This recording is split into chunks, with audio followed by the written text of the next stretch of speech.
Good evening. I want to open with a question, not a definition. What if a sound could fill a town every night, yet only a fraction of the people could hear it? That is exactly the puzzle at the heart of Taos, New Mexico. A low hum that has confounded residents, scientists, and journalists for more than 30 years. Tonight, I will argue that the Taos Hum is not just a quirky local legend. It is a genuine, measurable mystery that reveals how little we understand about the low-frequency world around us. Over the next few minutes, we will listen to what the hum sounds like, look at who hears it, and weigh the competing explanations. By the end, I want you to feel a little less certain that silence is ever truly silent. Here is the path we will take. First, we will define the phenomenon, what the hum actually is and how it behaves. Then we will examine the evidence, the measurements, the frequency range, and the startlingly small share of people who can hear it. After that, we will walk through 50 years of reports, from Bristol in the 1970s to Taos today. Then comes the real tension, the debate between skeptics and believers, and why neither side has fully won. Finally, I will make the case for why this mystery still deserves our attention and what it asks of us. Let me set the scene. Imagine standing in a quiet New Mexico town after sunset and hearing a low drone that no instrument in the room seems to be producing. The hum does not have a source you can point to. That is the first unsettling thing. Researchers can record its frequency, but they cannot tell you which object is making it. And here is the strangest part. The person standing right beside you might hear nothing at all. That disconnect, a sound with no clear source, heard by some and not others, is what has kept this mystery alive for decades. So, what do people actually hear? Those who perceive the hum describe it as a faint buzzing, a droning, or a throbbing, a low, relentless presence rather than a sharp noise. Two people in the very same room can have entirely different experiences. One, engulfed by the hum, the other in total silence. The sound tends to be strongest at night and indoors, especially on lower floors, and rooms seem to add their own harmonics to it. Notice what that pattern suggests. This is a real acoustic signal interacting with physical space, not simply a trick of the imagination. Not everyone experiences the hum as torment. Listen to how one local poet described it. The frequency of love, it's just there, like gravity. That is a striking reframing. The hum as something foundational and even comforting, rather than disturbing. It reminds us that the same sound can be read completely differently by different ears. Some residents find it meditative and calming. Others have moved away because they could not bear it. The hum, in other words, is as much about perception as it is about physics. The Taos hum did not start in Taos. Reports of mysterious low-frequency hums reach back to the 1970s in Bristol, England, where residents were kept awake and complained to their local council. In 1977, the Sunday Mirror began writing about it, and readers across the UK flooded the paper with their own accounts. Then in 1993, the phenomenon landed in Taos with such force that it triggered a formal investigation. By 2008, researchers were cataloging these cases at an International Congress on Noise as a public health problem. Today, similar hums have been reported from Australia to Germany to New Zealand, a worldwide pattern, not a local quirk. Here is the number that makes this mystery so strange.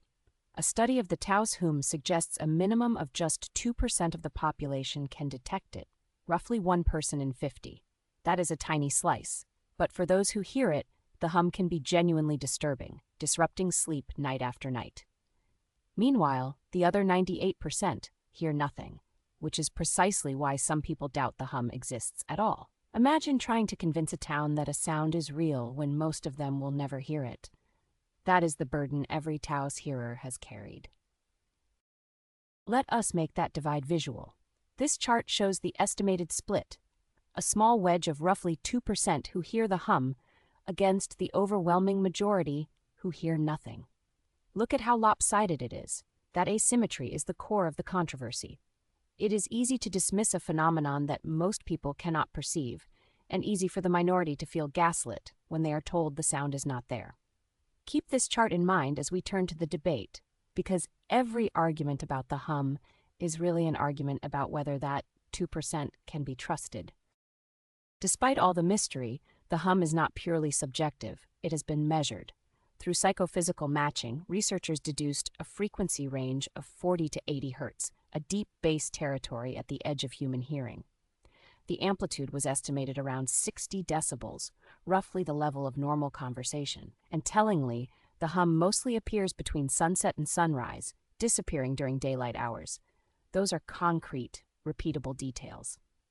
We may not know what makes the sound, but we know it behaves like a real low-frequency phenomenon. Now we reach the heart of the argument, and the two camps could not be further apart. On one side, skeptics point to mundane causes, industrial machinery, diesel engines, or even tinnitus, a biological ringing in the ear. On the other side, believers point to everything from secret government experiments to underground bases and paranormal theories. The gap between a broken fan and a classified mind control project is enormous. And the fact that serious institutions investigated and still came up empty only widened that gap. So who is right? Let us put both stories side by side. On the left, the skeptic's case. The hum is probably many different local mechanical sounds, or an auditory effect like tinnitus, and there is no single mystery to solve. On the right, the believer's case. The persistence, the specific measurements, and the failure of every ordinary explanation point to something stranger. The truth is, the hum is unlikely to be a single phenomenon at all. Different places, different causes. But here is the persuasive point I want you to take away. The most honest position is not choosing a side. It is acknowledging that a measurable, real acoustic signal can still evade every attempt to locate it. In 1993, the believers finally got the official attention they demanded. New Mexico's congressional delegation helped assemble a team of experts from the University of New Mexico, Los Alamos National Laboratory, Sandia National Laboratories, and Phillips Air Force Laboratory. Think about the firepower in that room, some of the most advanced scientific institutions in the country. They conducted a week-long study, and their verdict was humbling. No obvious source. The hum remained. When this level of expertise can measure a sound but not locate it, dismissing the whole thing as imagination starts to look like its own kind of denial. So here is where I will leave you. The Taos hum endures not because people are gullible, but because we still cannot explain every low sound that shapes a place. A tiny fraction of us may be tuned to a frequency the rest of us will never hear, and that should make us humble, not dismissive. The next time you are in a quiet room at night, listen closely. Maybe there is nothing there. Or maybe there is a low, patient drone that has been there all along, waiting for the right ears. Thank you, and I'm happy to take questions on what we know and what we still do not.